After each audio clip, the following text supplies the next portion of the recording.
Hi, welcome to Matt's Garage and the Season 10 finale where we're putting the finishing touches on this 1966 Ford Bronco.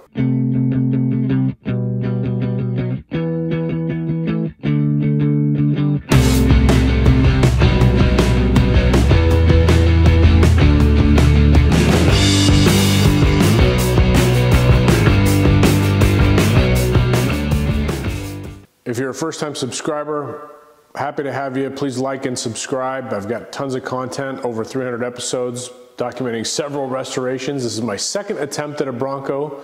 The first one I abandoned to build this house, and I just had the itch. I needed to finish it. So I bought this one, and I bought it in January of 22. So it took exactly 2 years and 4 months to finish this restoration. I did get distracted in there with a couple of side projects though. The Bronco's done. I had just been wrapping up the hard top. All the glass is now in. Gavin helped me with that. And thanks Ryan, this top's great. He says as he can't get it to close, but it closes a little tight with all the weather stripping. So today we're just gonna clean the glass real quick, try to get the headliner in by myself, install a roof rack, or at least the rails for a roof rack, and put this thing on the Bronco. Let's get some acetone, take this out marking off here. I've done for the, so I knew which side was which.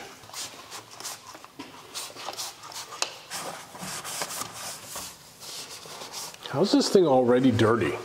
I know at least one of you guys asked me to document the restoration of this hardtop, and I'm sorry I didn't, but it was, I was doing it in dribs and drabs in the middle of the night, like now, it's 4 in the morning, you just couldn't sleep. And honestly, I'm just kind of ready to be done with this project and enjoy the Bronco. So apologies for that. There wasn't much to it. I think if you follow me on Instagram, mattsgarageshow.com, there's a couple areas of rust down here in the back corners. Just made some patches, body worked it in, and shot it, primed it, and painted it, basically. There wasn't much to it. Normally you do this with the hard top flipped upside down. I shouldn't say normally. Ideally you would do this with the hard top flipped upside down. But, and I had done it that way, actually.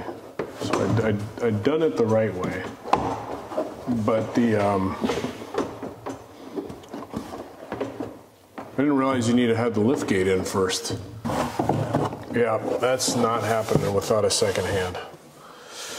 So let's lower this and do the roof rack. It's so slow when there's no weight on it.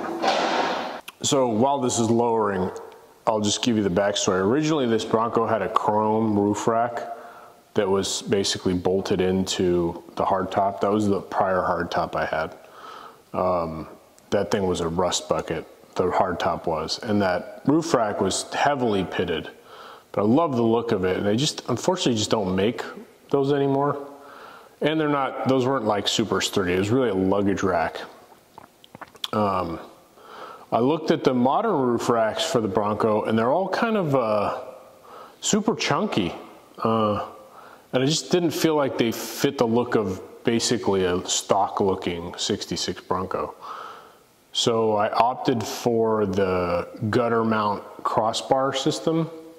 So I don't have like a rack for it, but I do have the bars. So I'm gonna install those, pick the spacing today. So I got these Yakima 1A rain gutter towers, not cheap. Yakima is a local company here in Washington, and that's my first time opening them. But it's good quality. Not cheap, but good quality. What else is new? Says to grab a friend for this part, but well, you know the drill. We fly solo here in Matt's Garage.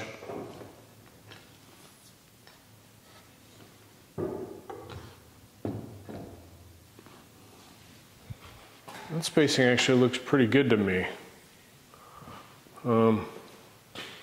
Definitely don't want it too far forward. Like lined up with the edge of the window. Yeah, kind of like that. I might just do that. Now my plan is to make some sort of a cradle that goes under here.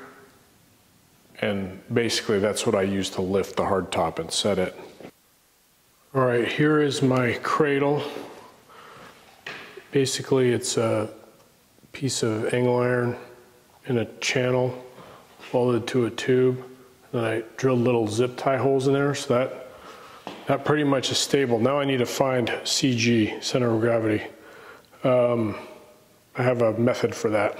So what I have here is my engine hoist with a rope. I'll lower the hardtop onto some dollies. The weight is off of the arms. Yeah. So I'm gonna guess that CG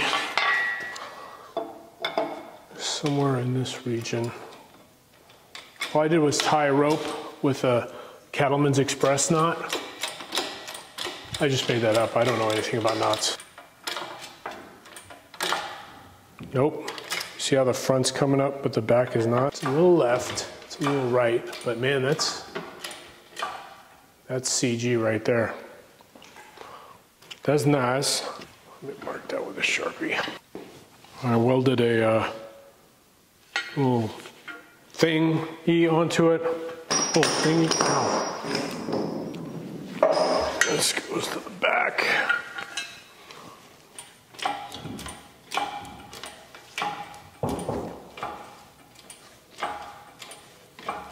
Oh man, that looks great. Look at that.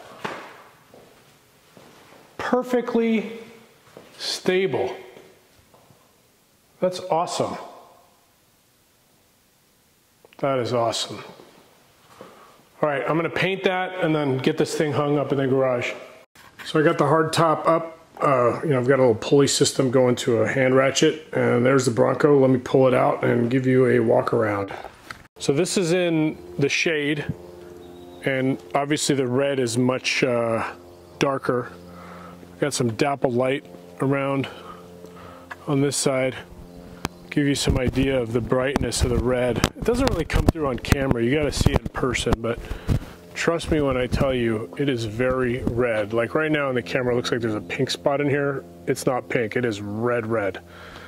But it looks good. The stance is great. The look is great. You know, I see the flaws, obviously, like the paint has trash and needs to be cut and buffed. Like it's definitely not anywhere near perfect. Trying to, like you can see some bumpage here, but whatever, it looks very happy making vehicle. Yeah, for those of you who have never seen this before, pop the hood.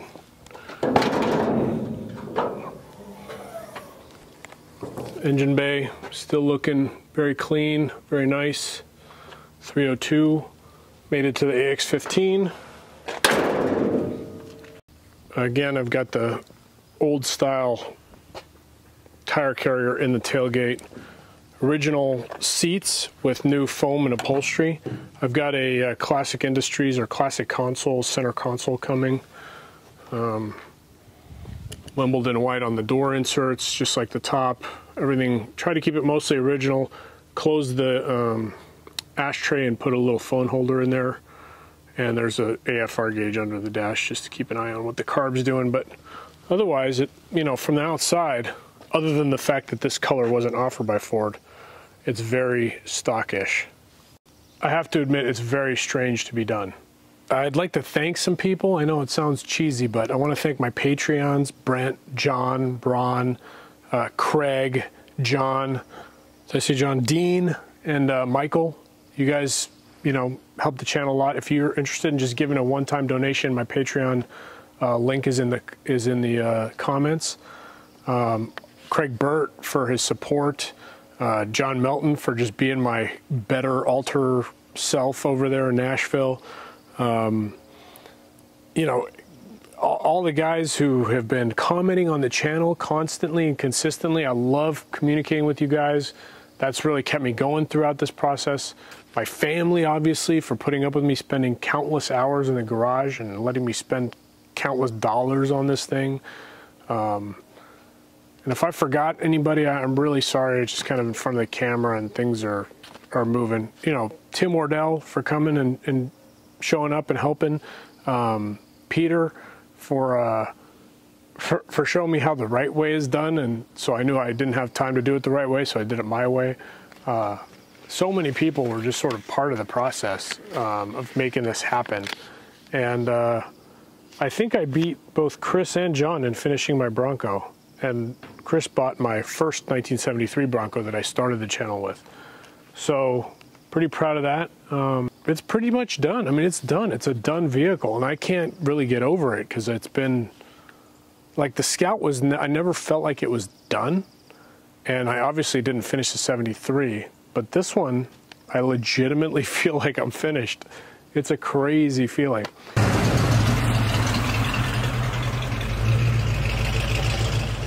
I wasn't really sure how to end the season, but I think I'm just going to gently drive off with some outro music. Thanks for being part of the ride.